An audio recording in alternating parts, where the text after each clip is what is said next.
for Solas. The action plan for apprenticeship has increased inclusion as a main objective, as does the Solas's own further education and training strategies. However, you mentioned that there's only 2.5% of current apprentices have a self-declared disability, and the current percentage in FET is unclear. So I'm just wondering if you could elaborate on the practical measures that you're engaged in right now to increase the number of disabled people who can undertake an apprenticeship and further education and training courses this year. Thank you.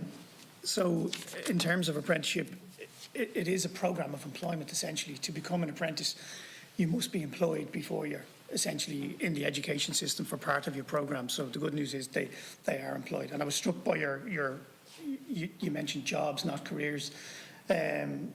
And that's the aim of the programme essentially, is to set someone up for a career. So if you're an electrical apprentice or you're in one of the new IT programmes, the goal is to set you up with an employer to make a career in that area. Obviously people change and continue to grow, so that's something we're working on.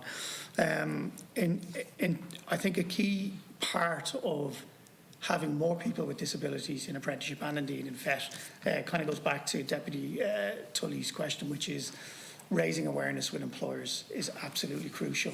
I think there's a good bit of work that's been done, but I think there's a job of work, frankly, that still needs to be done. And the plan, certainly on the apprenticeship side, is to engage with employers this year and to set a baseline, for example, which is one of our aims for participation by people with disabilities. We really need to understand what industry and employment require and are saying, and we need them to understand the legislative requirements for them to support someone in participating in employment, and that will be done. In terms of some practical measures, we're setting up with the National Apprenticeship Office, which is a construct of Solas and HA together, is setting up an Equity of Access Committee to support them and advise them on delivering on the action plan for apprenticeship recommendations, which include specific actions around disability. That will be important because it will have the key people telling that office what is required. In terms of broader supports, incentives have worked in other areas of apprenticeship. So during the pandemic, we introduced an incentive for people to be employed.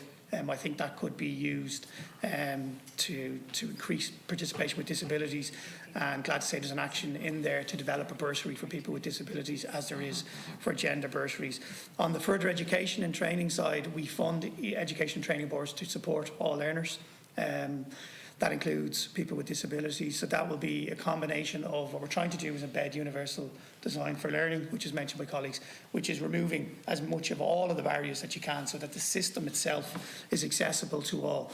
But you also provide wraparound supports where required, including personal assistance and those kinds of things. The Fund for Students with Disabilities is introduced for PLC and other learners in further education and training. It was 2020, we introduced a Mitigating Disadvantage Fund. And just on the transport comment, it's not a replacement for it at all, but just to say that during COVID and shutdown, where people had to go to a more or less remote online, the Mitigation Disadvantage Fund made sure, for example, that devices were available to all learners to ensure that they could continue their education, that they could engage with their tutors, with their learners. So that's just an example of some of the practical measures in the last year or two. Okay, thank you very much. We will now go to